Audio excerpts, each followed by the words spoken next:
Hey now, and good day. Welcome to Growing Your Successful Business. Business. I keep messing that up. Growing Your Successful Business podcast. The podcast all about small business and medium-sized business. And today, before I get to our guest Mark Anderson, we've got some big news. We are now on iTunes and Google Podcasts and Spotify and Stitcher and Breaker and many more different podcast listening platforms. We're changing up a couple things to accommodate that. We will continue doing the Facebook Live things on Monday that we do now, and we're going to change the drop date of the edited, and we don't really edit anything out. We just kind of clean up the audio a little bit, but we'll begin dropping those on Monday at all of those different listening platforms, starting with this, actually the one last week, which will drop today on the edited version, or did drop today, I should say. And so we're changing that from Thursdays to Mondays. And so now you can look forward to hearing us every Monday on whatever podcast listening platform you like. You can go to growingyoursuccessfulbusiness.com or brianlharding.com to find the links to YouTube and to the audio listening platform that you prefer. And don't be shy about subscribing and sharing and rating and all that good stuff, all that podcast lingo stuff that we all hear nowadays. It is important to do that stuff to help keep this podcast free, so we can pass this information along to as many folks as possible. So again, go to growingyoursuccessfulbusiness.com or brianlharding.com, click on whichever one of those platforms you prefer, and then go ahead and subscribe from there. Share it, rate it, all that good stuff. So today, we're super fortunate. We have Mr. Mark Anderson with us. Mark is with the Profit Growth Initiative. Welcome, Mark. Thanks for coming on. Well, thanks for having me. Appreciate it. Tell us in 30 seconds or less, what is the Profit Growth Initiative? The Profit Growth Initiative is exactly what it sounds like. It is for businesses to improve the bottom line and not necessarily worry about the top. And primarily, our audience is service contractors in both the trades and the building services. So very similar, as you know, to what you do, plumbing companies, electrical. Right. Pest control, and then we do the building service companies all the way from janitorial all the way through full services, like we used to have full facility service companies. So we are really niched down right into that market. And we work with you. We do an analysis of your business and help you put your money and your efforts where it's going to make you the most profit. So we try to direct your initiative and improve the bottom line. There you go. And as a customer of the Profit Growth Initiative, I can attest to your success in that. So thank you. You did a lot to help us out. I certainly appreciate that. You've been doing this since 2015, but prior to that, you owned a business you owned a business until you sold it, but you were with the company for 40 years. You started a Coast Building Maintenance in April 1974. By the way, I wasn't born yet in April 1974. Ouch. Well, when you say I had 40 years, it hurts. I was 1 month away from being born, so that's the vast knowledge that Mark brings with him. He's got plenty of experience, and anyhow, you started that business in 1974 with a $5,000 family loan. Yep. And you kept everything in your car while you were going to school. You started this thing up, and you ran that. You owned it for 38 years roughly. You sold it to a large company. And then you stayed on, and we'll get into that stuff a little bit later. Right. You also started up CBM Associates and Critical Environmental Management Associates, a couple other ancillary companies, all related to CBM Systems. The big one, CBM Systems. The holding company, Yeah. For those of you listening, you can reach Mark at 253-251-2969 or www.tpginow.com. Again, tpginow.com. And if you want to find out more about how the Profit Growth Initiative can help you, that's where you'd go find them. So let's get right into it. So before you started what you're doing now, as we mentioned, you own this big company that did $10 million a year in revenue. You're, as you mentioned, a service company in over 40 years. You had 300 full-time employees. You sold that company to the 7th largest facilities company in the U.S. And the interesting statistic here, only 5% of first-generation companies in that industry survive that long, so congratulations on that. Thank you. You obviously did something right. And so we're going to jump into a few things here, the first of which is that company survived 6 recessions, all while you were the owner, right? Every one of them. And you had a few big ones in 73 to 75. There was a nice recession, lasted about 16 months. There's another one in the early 80s. Of course, the Great Recession, 07 to 09, technically is when that recession existed. And the reason I bring that up now is, by all accounts, we're on the brink of our next recession. We're past due. Yeah. There's several indicators that are out there that say that we're getting ready to hit it. And it might be in 3 months, 6 months. Might be in 6 years. Yeah, it could be a couple of years. Who knows? We're way past what 5 or 6 years past what the normal recession cycle is. Yep. Yeah. So I guess the obvious question for people listening is, having been through 6 of them, how do you survive one? What do you do to prepare? What do you do when it's going on? What are your thoughts on that? Well, you remember the Wizard of Oz? You go downstairs, you pull the cellar doors shut, and you honker down. Yeah. And you wait for the tornado to pass. Yeah. The reason we succeeded, we were always watching trends. I mean, trends were a big thing for me. And it doesn't necessarily mean they're going to happen, because let's face it, nobody knows when it's going to end or when it's going to start again. But a good piece of advice I got back in 74 from somebody who ran a very large company, he said, always act like next year is your recession.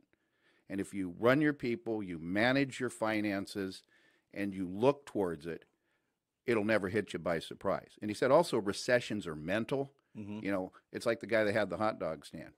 Well, there's a recession coming. He honkers down and folds his up. The guy next to him says, well, we'll wait and see. Well, guess which one survived? Right. The guy that said, we'll wait and see. So it isn't always do things as cheaply as possible, but manage things tightly.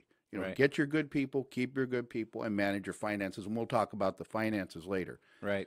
But you have to watch more than what's going on locally. You got to have a national, and I would even say a global thinking. And we've always kind of had that. That's always been an interest, Sure. economics and those sort of things. So yeah, quietly right now, nationally, trucking is suffering pretty heavily. Mm-hmm. I read an article in the Wall Street Journal a few weeks ago that trucking prices are down year over year, 6 consecutive months, and they're down like 30% or something like Yep. that. It's pretty significant.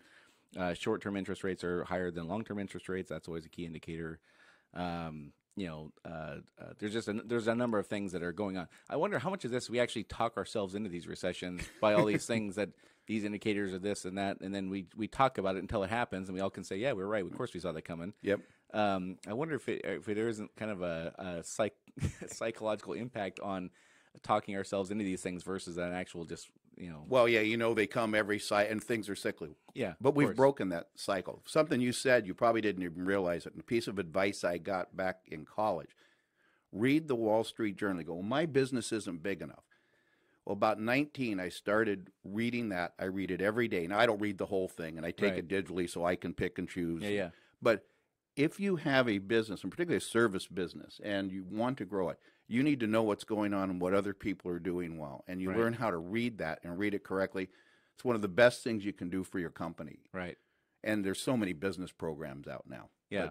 But, back then it was Wall Street Week and Louis Brookhiser. You got it once a day on Channel 9. So sure. But pay attention. So for folks listening who are, doing reasonably well, I'm assuming most folks have been doing pretty well over the last, 7 years or whatever. It's kind of a hard thing to fight human nature, which is, I'm making more money now. I want to live my life. I don't want to live like a pauper when I'm finally starting to see some results from my business. How do you figure out what percentage of your money to your profits? If you're always reinvesting, that's just a given. You're always doing that, right? But how do you determine how much should be put away in that rainy day fund? Well, I'm going to quote a book you told me to look into, and that's Profits First and Pay Yourself First. If you can put 10% of your revenue away and operate off the other 90%, you are going to have an operating fund if things get tight. And if they don't, celebrate and reinvest it or do something well with it. But that's a really good read. Yeah. And it's a simple read. But even though he's taken a nice way of saying it, that isn't all new news. Right. If you can store anything away, and he talks about it in the book, and I forget the author's name, Michael Michelson or something like that. Right. Yeah. Great book, easy read. But even if you only take a 1%, but pay yourself first, pay your company first. And when I say pay yourself, I don't mean your own personal bank account. Pay your company first. Right. Make sure you have a savings or a backup. And Right. as you've looked in my resume, I made that mistake a Yeah, couple yeah. times. We'll get into example or exhibit Yeah. A of why you should do that when we get to some of Exactly. the things that you've not done so well in your illustrious career. Which, by the way, we all have. Of course, it's not like you specifically have had these problems that nobody else. I think everybody that's had a successful business has done that. So you said that during the recession you just kind of hunker down and wait for the wind to pass. Is there anything specifically you could point out and say, hey, during the time, make sure you're doing this? Obviously, you're going to say something like, watch your expenses and things like that. Well, follow the trends. See where it's going. Look at you were talking about the trucking trends. Certainly, where is unemployment going? Where is inflation going? How hard is it to get and keep people? Being in the service industry, I always look at productivity. Right. So, can I improve the productivity of my people? Right. So that's always very key in a service business. And again, managing expenses. Right. And I think the other thing about surviving a recession, a lot of people back off on their selling. When you're going into that, increase your selling. Yeah, it's funny. We just had this conversation at my company here a few weeks ago. That as we are kind of at the point now where we can see it coming again, it could be in 3 months or 3 years or who knows. Don't worry about it, like you said. Yeah. I mean, it's not something we're not changing our process and things like that. But now is the time to begin really going out and making those relationships that are going to pay off then in 3 months or 6 months or 9 months or 12 months or whenever it is, which is contrary to what most folks would think. Most folks wait until we're in the thick of it, and then like everybody else, the herd goes into sales mode. And you're just one of 63 companies in your industry that are doing that. If you can get out in front of that a little bit, Definitely. that would certainly be helpful. It's the old rule: keep your sales funnel full, whether you're in recession or you're in growth. Right. Always have that funnel full because you never know. And customers go on a journey. The ones that buy right away are the 2% that are usually looking for a deal. Right. But if you've got that funnel full, like you said, it's a journey. So always keep that full, and you've got to fill it before you get to the recession. So if you always practice, I'm always calling on customers. I've got so much of my time every week devoted to business growth, development, whether it's networking, marketing, digital marketing. Be doing something Right. to be introducing yourself to people and starting that journey, because it takes a while for them to say, yeah, I'll give you my money. Sure. And the other we'll get off the recession topic here in a second, but again, I don't want to talk it into existence. But the other silver lining with recessions, you mentioned it, is you can pick up great employees. Yes. Right now, with unemployment under 4% or whatever it is, getting employees is the number one struggle employers have today in this current climate. Whenever that recession begins, unemployment will be at 7 or 8% or whatever it will be. And there will be good candidates out there that you can.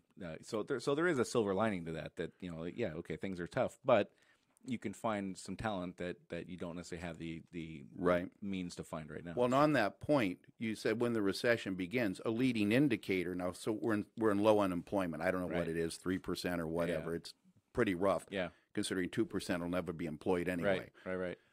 When the unemployment starts, not when it hits 5 or 6%, but when you start seeing us move up and out of this, it's harder for people to find jobs. Then start pushing and looking for better people. Right. And ride that trend up. Don't wait for it to get up to 5%. Right.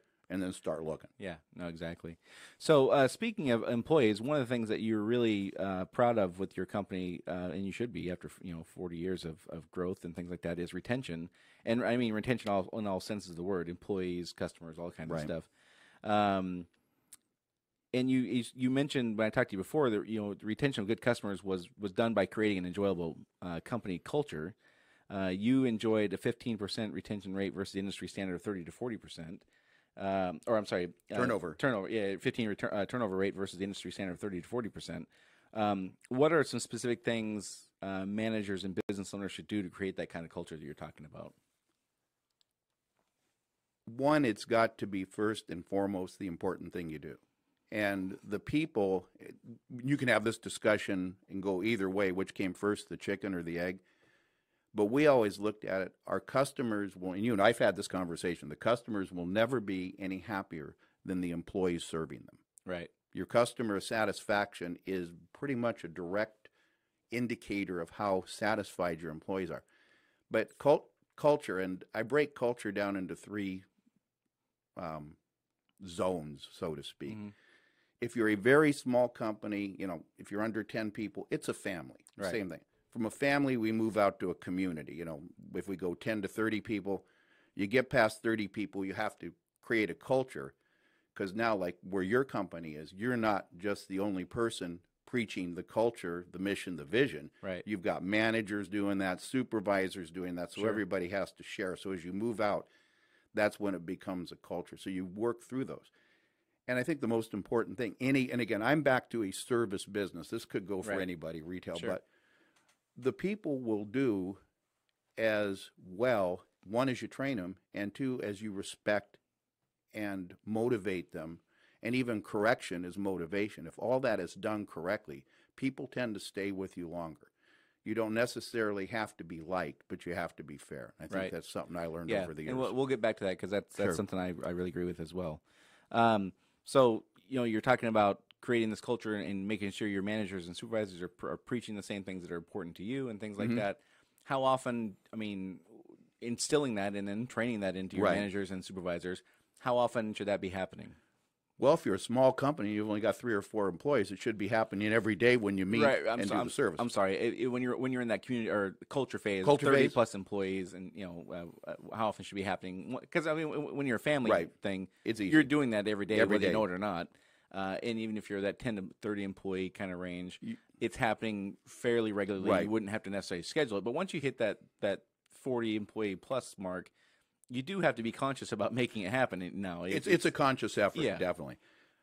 The way we were structured when we had 300 full-time employees, it was basically top down, but I met with our 4 key executives. Then the 1 key executive worked with all the managers. So the executive was monthly, the key managers was every week, Mhm. and then they took it out into the field. So Daily. it was constant daily, but the further up the chain you got, the more you understood the vision. And the vision's a little different. As you know, if you're sitting at the top, you're doing different things. You've got different problems than your Right. service employees out in the field. Right. So the supervisors, but they're all preaching that vision and mission. Right. And So when it goes from 10 employees and the owner is doing it daily, right, it still needs to be daily for the employee Yes. who's on the front Yeah. line. It just is coming from a supervisor instead of the Exactly. and then the supervisor gets it maybe every few days from the Yeah. manager, and the manager gets every week from the executive or director, or whatever the structure is, and the director is getting it once a month or so from the higher level executives or whatever. and a key point, and I have a lot of clients, so we talk a lot about these sorts of things. And I'm going to use the P word, not the F word. Yeah. People hate to plan. I'm sorry, it's just tough. And the bigger you get, the tougher it gets to plan, because it's an exercise and you're always putting out fires. You're always talking to managers, and things are coming uphill fast at you often. Right. So you have to have a plan, and it's got to be set, not necessarily in stone. You got to be flexible, but you got to know when you're going to do it, what you're going to say, and it's got to be quickly done relative to your culture and how are we doing. You and I have done this. You run employee satisfaction surveys. Right. You run customer surveys. You got to get out and get some metrics on these things, Right. as well as just say, well, nobody called today. It must be a great day. day, That's yeah. a kiss of death. Right. About 2 days later, you get the call Yeah. that we're canceling. Pardon me? Yeah. So, and just to circle back real quick and be Yes. super crispy on what I was trying to say earlier is understanding that the value your employees get from when it's just 10 people and the owner is doing this stuff every day, Mm-hmm. that still needs to be there for the employees. They still need that daily from somebody. And it's not going to be the owner in that case, or even a director or whatever, again, depending on what the structure is.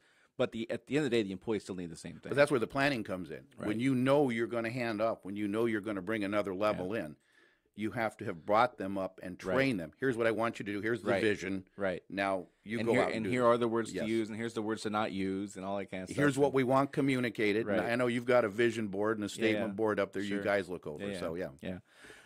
So real quick for folks who don't know, what's a quick and dirty way to tell folks how to calculate your retention rate and your turnover rate and all that kind of stuff? The quickest, and it's not necessarily the best, is on a quarterly rate, how many people left and how many people stayed. Look at your Right. W4s, right? Yeah, sure. Yeah. What we did, we had a period where there was an introductory period, and we didn't start that count until 90 days after you passed your introductory period and became what we called a regular employee. Right. Not a contract employee, right? Be clear Right. there, a Yeah. regular employee. And that's when you start the count, and that cleans it up because everybody has an introductory period. Are they going to make it? Aren't they going to make it? Because you always got that churn. Sure. What is it? The old saying, you go through 4 to get 1. Yeah, well, that's my saying. I don't know if it's the old saying, but that's my well, saying. no, we had it too. 4, Yeah. 5, 10, whatever Yeah. your industry is. It takes so many to get one keeper. Yeah. So that's probably the cleanest way to do that is go through, have that period, and don't start that count. Right. And then you start measuring. So once your they retention. they get past whatever the introductory period, and for whatever your industry is, Right. It could be 2 weeks, it could be 6 months, who knows? But once you get past that, start the clock there, and then every quarter you're just looking at who dropped off. Mm-hmm. So, and we don't add anything in for people who come on board to replace them. We're just looking at percentage of people who are leaving. Right. Gotcha. Okay. After that, the clock starts. The important point: the clock starts at the 91st day, and that's when they're considered regular employees that are part of the count. Right. That's the cleanest count. And for finding people who are listening, finding their own industry averages, is it simple as just Googling it? Google it. Yeah, those are pretty easy. It might take you a little bit of work to get to it, but there's got to be an association or somebody out there that's got a benchmark for you to start with. Right. And this is one of the reasons why joining industry associates is so beneficial. Is you get these kind of metrics and you understand what is going on out there outside of my little bubble. Mm-hmm. What is everybody else experiencing? And so you can rate yourself, and you can you can see, am I doing well? Am I doing average? Am I doing below average? And without that information, you couldn't possibly know. And I'm not kidding. Every industry's got an association. Oh yeah. I heard. I was last year. I was at the deal with I was meeting a legislator here in Washington State, and it was a key legislator. It was like the Senate Majority Leader or something like that, and having lunch with him. And there was an association there for Department of Licensing outlets. And an association for outlets for the DOL. Well, I mean, the outlets is not the right word. They used to be run by the state. Yeah, now it's privatized. Yep. There's an association of those private businesses now, and and they needed one. The points they were bringing up were very valid, and they had every reason to have one. It would never occur to me in a million years that they would have had one. Well, I've helped some people in the restaurant business, and business is business. I mean, there's nothing special. There's certain things that are it's standard to everybody. Right. But I had to have practices for margins. So I just Googled it in 20 minutes, and I was helping a friend out.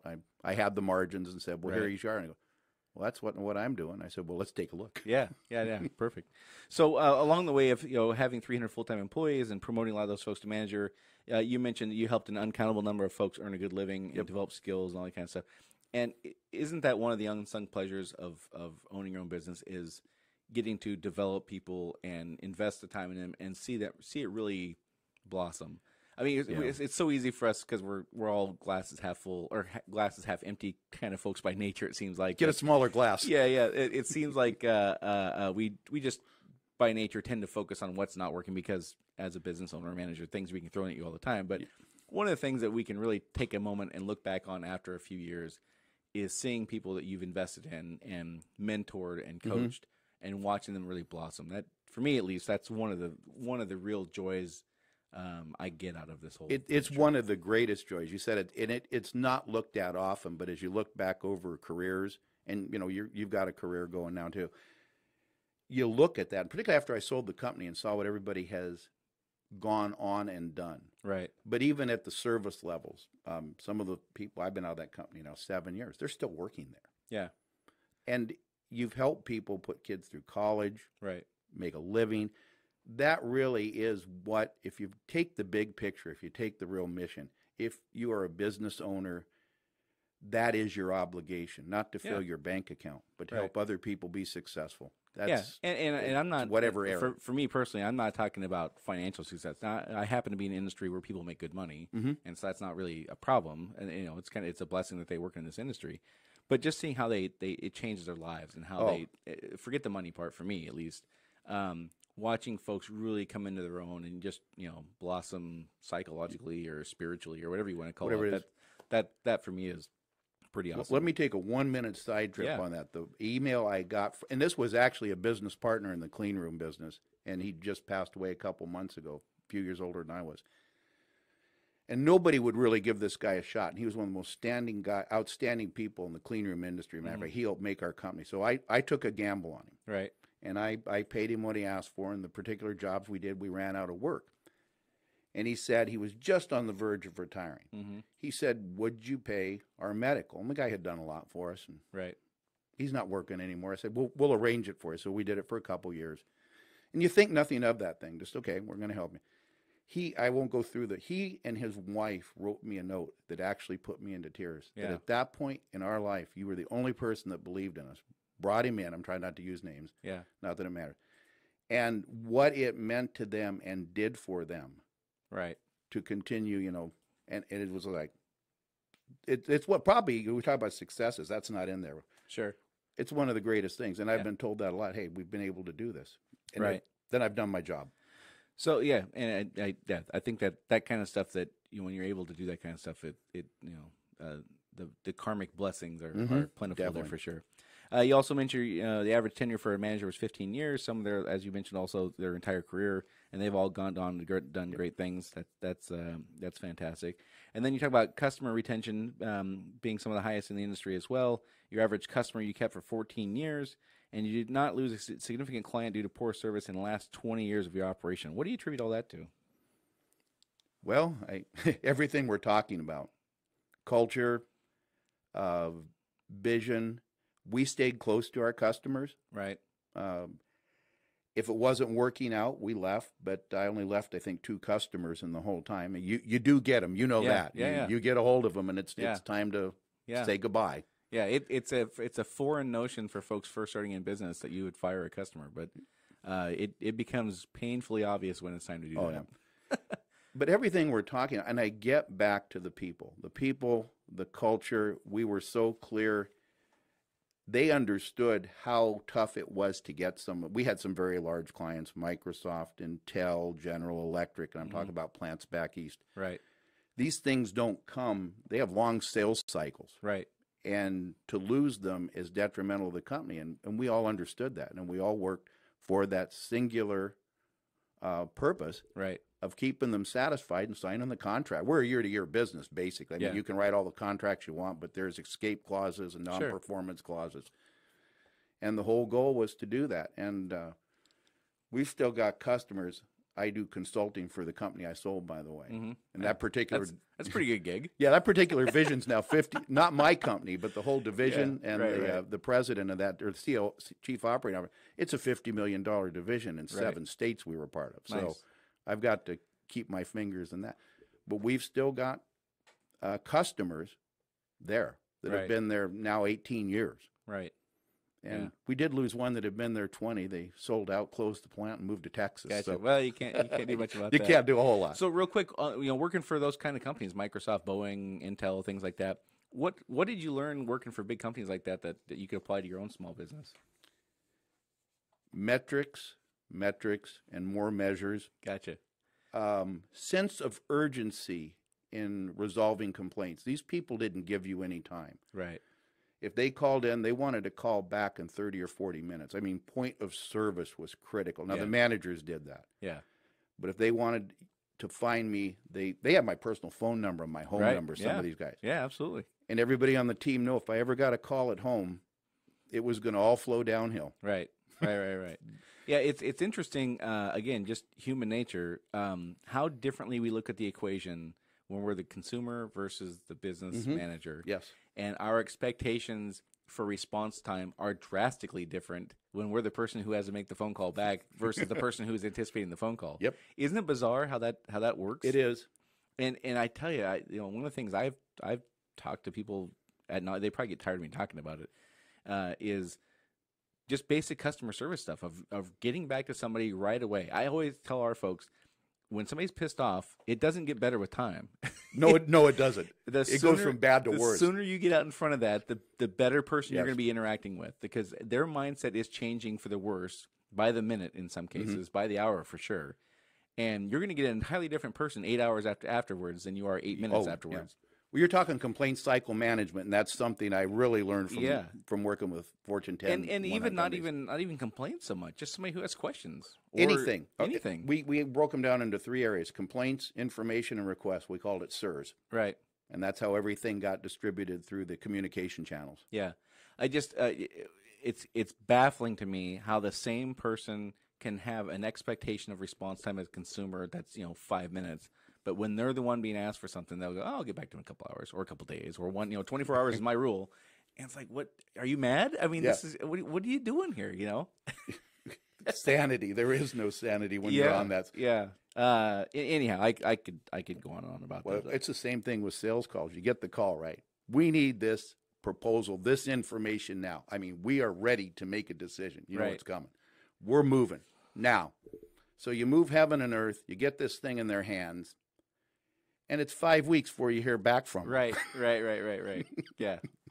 Yeah, I love a lot of our customers. You know, again, we do plumbing, but a lot of our customers do have annual budgets, and they will call us, you know, days before the annual budget is due in October or August or whenever, you know, September, or whatever. And you know, we need it right now, and then we literally won't do the job for 14 months. But they want to get it recorded in the spend cycle. They got to get the capex budget. Yep. Anyhow, that's just, you know, that's part of the sales game, is waiting out those kind of things. And probably one of your big, if not the biggest, this has to be the biggest success. I mean, 42 years married to the same woman consecutively. I mean, that's remarkable. It's remarkable, yes. She's a patient woman. She clearly is. Now, some of that can be attributed. I was gone from home 30% of the time. Okay. So when you amortize, when you factor that in, it's really only 26 and a half years. Yeah, when you wait like it that. out, Okay. factor All right. that well, in. that's, Definitely. that's still over 25 years. That's still fairly remarkable. So congratulations on that. Oh, thank you. So we talked about going through recessions and stuff like that. Some of when I asked you for your kind of, you know, things that you've looked back on and wish had gone differently, many of those things have a financial. That isn't what you called that moment, but That's not. That's not. What I think I call it the oh shit moments, right? Is that what I call it? The oh shit moment. Yeah. What did I do? I can't believe I did that. I can't believe we survived that. You know, and that's what anyhow. Many of your things have a couple generic themes. One is a financial theme. So you mentioned that you've twice faced bankruptcy due to poor financial and management choices. And first of all, I just want to say thank you, Mark, for being brave enough to share that. These are the kinds of failures that people really do in real life face. Yep. You're not an anomaly by having gone through that, but it is something that people are very reluctant to talk about. And so first of all, I sincerely thank you for even mentioning that, because the whole goal of this podcast is for folks listening to go through, here's what my experience has been. Here's what other folks are doing well. Here's what folks haven't done well. How can I relate? And there's no shortage of people who are listening to this who can relate to having gone through something like that, because you just make bonehead decisions, and they lead to consequences. And so you had to file bankruptcy twice. At one point, We didn't quite file. We were there. You were there. Okay, gotcha. I mean, I remember in '99, sitting on the beach in Hawaii, everybody's having fun, and I'm sitting in Maui, wondering if I'm coming back to company or not. Right. Yeah. It's a scary thought, isn't it? So what? Okay. So if you didn't have to actually go through the process, I mean, you went through the process, you got to the brink, and then you were able to pull out of it. Well, one was we had to require a $250,000 SBA loan to survive. Okay. We were about $500,000 short. Gotcha. So without going into detail, that's when I was sitting.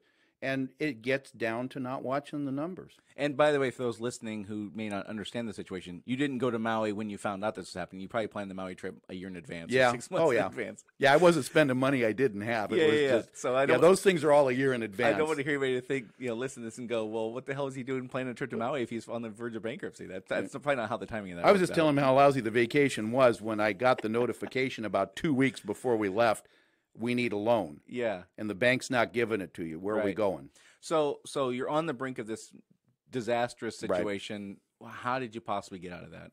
We got the SBA loan. So the SBA stepped in when the bank said no, and the SBA loans are all predicated on you're going to hire X amount of employees. Yeah, and things like that. There was actually my old business partner did a fair portion of that. He was on the accounting side of the business, so we were able to. But it was a survival loan. Right. It was basically we get this or we're gone. Right.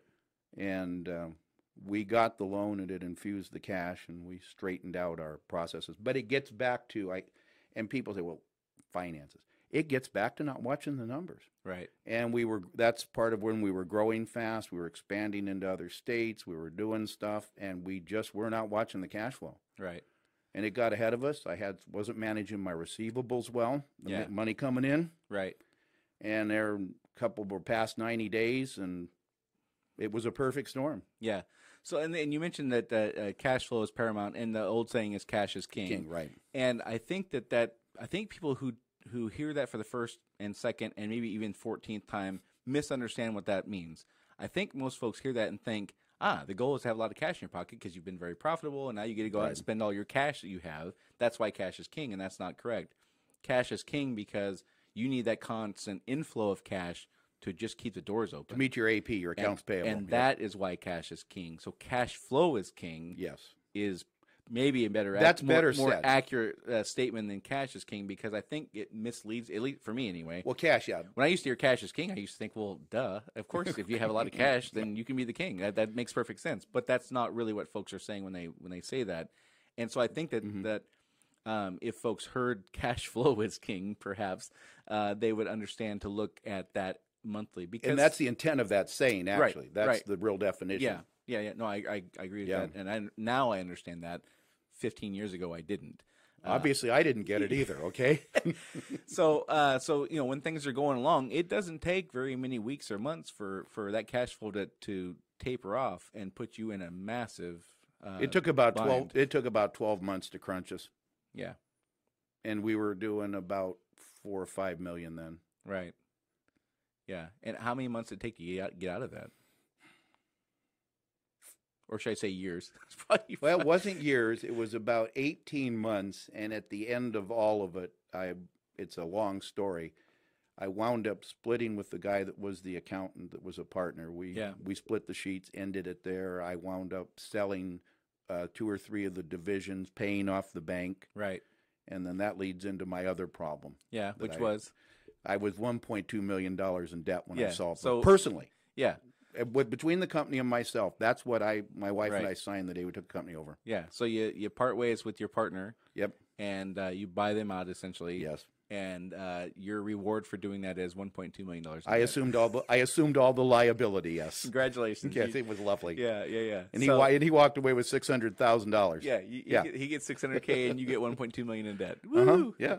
But you bought the company. I bought the company. And I remember walking out and I said, "Do you want to know how much we're in debt?" to my wife. And, and we were 2 hours signing papers. We had done a lot of things, corporations and foreign corporations up in Canada, international stuff. I go, "Do you want to know?" She goes, No. So it was about 6 years later we had that paid off. And I said, "Do you want to know now?"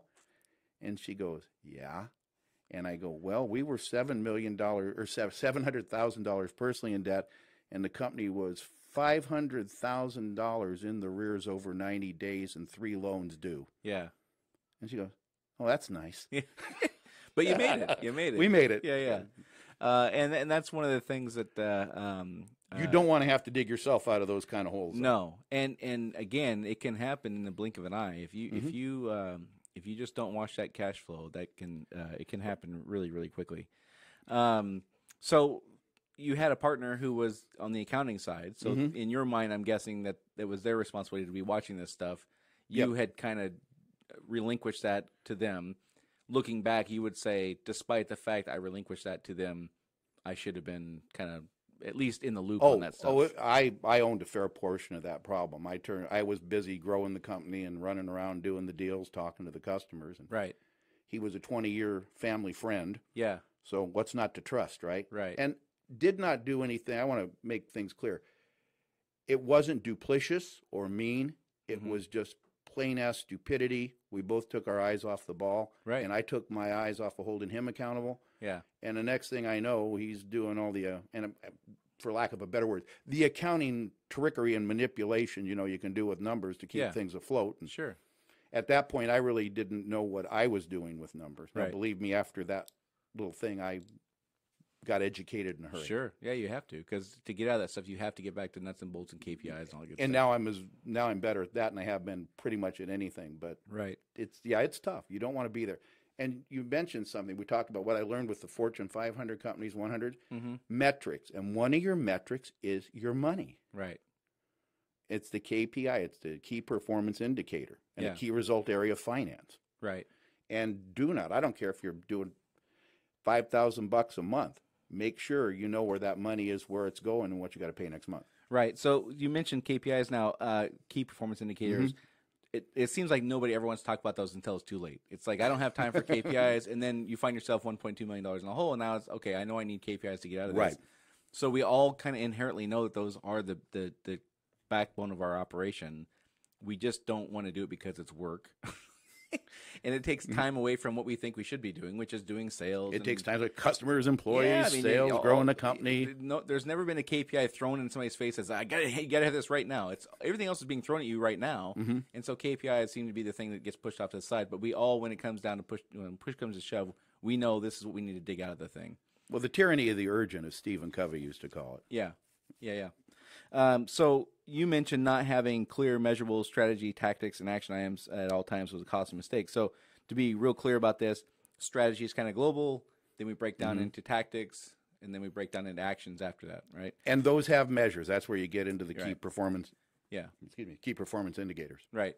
And so the idea is we're going to measure where we're at now. We're going to implement X, and then we're going to measure it again after 90 days or 30 days or 6 weeks or 4 days or a year, whatever. And we're going to see if that decision was a good one or not, and we'll adjust as necessary. Right. That whole cycle there is the piece that people seem to flee from.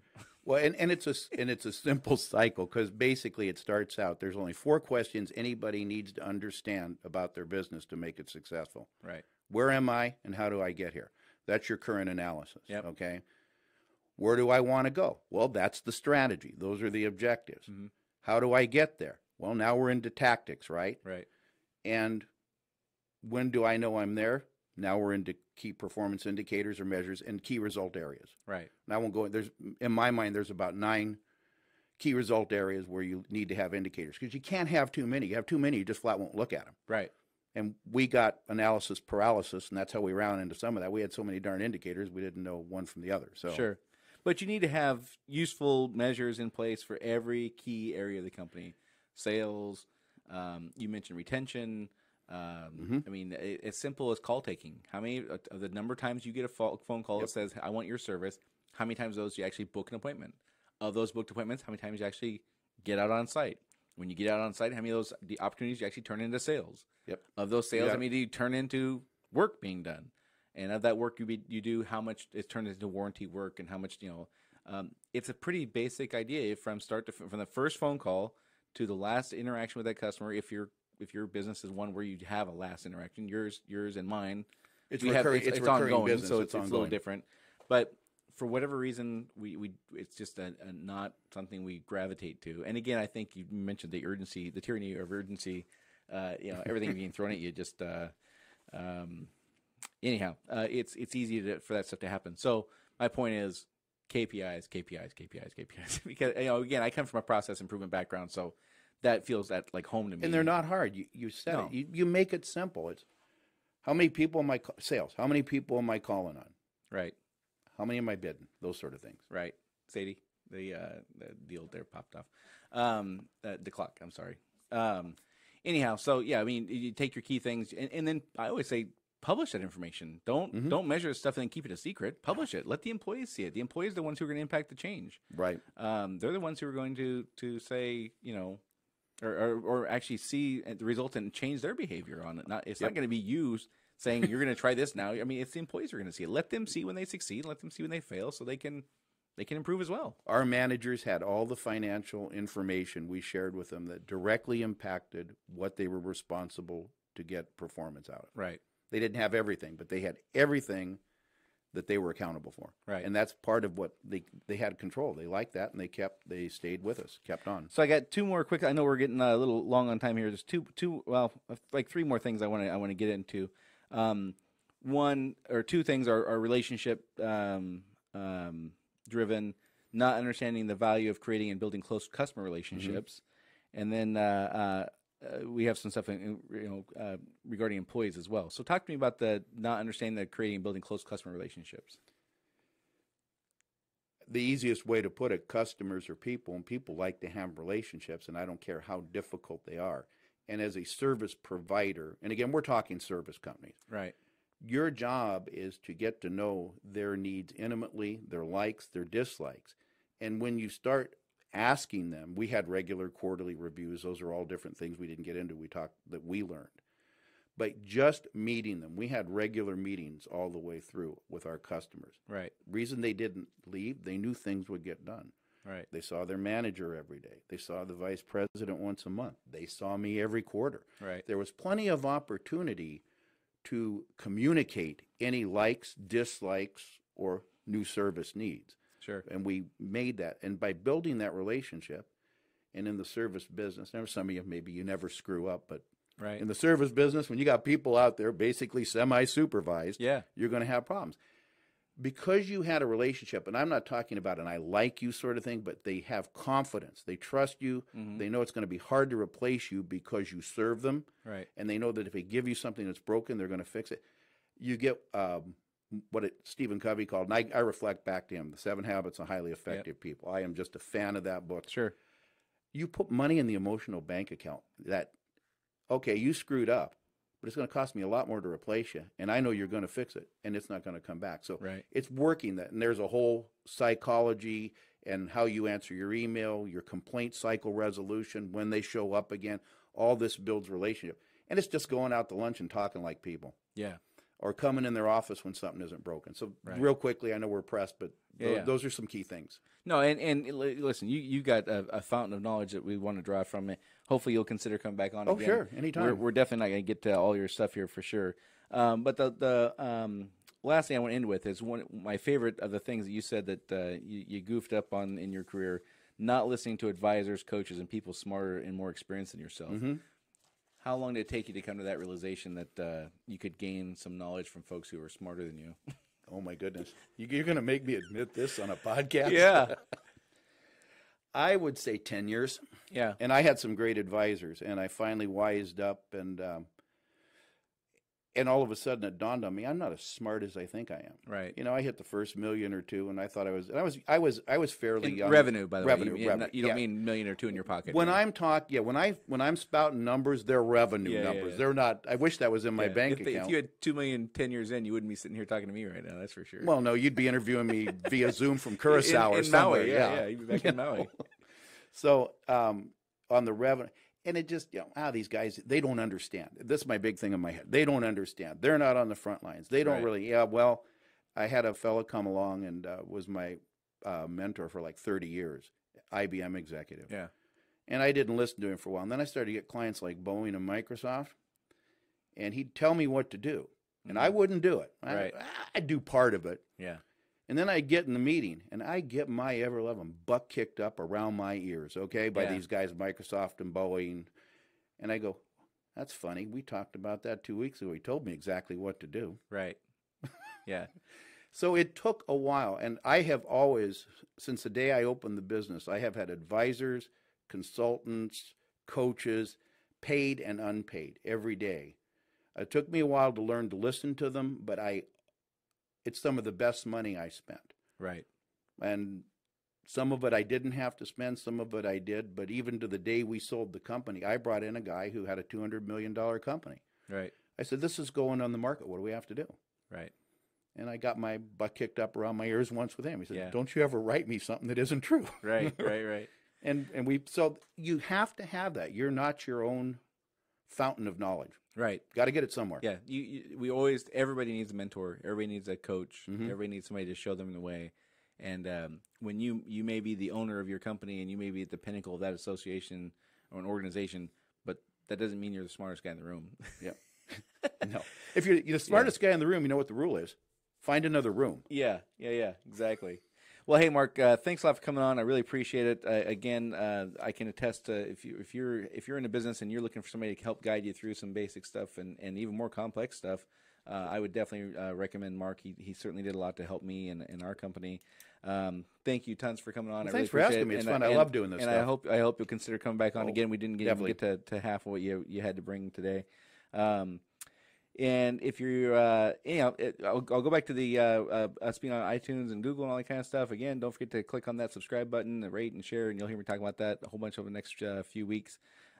Next week, we're going to have Samantha Neal on to discuss her commercial cleaning business. Ironically, very similar to what Mark did for 40 years. That's what we started out doing. I didn't coordinate that to have those back to back, but it just turned out that way. Thanks again for all you guys listening, and appreciate all your support. And that's it for today. Thanks a lot, and talk to you next week.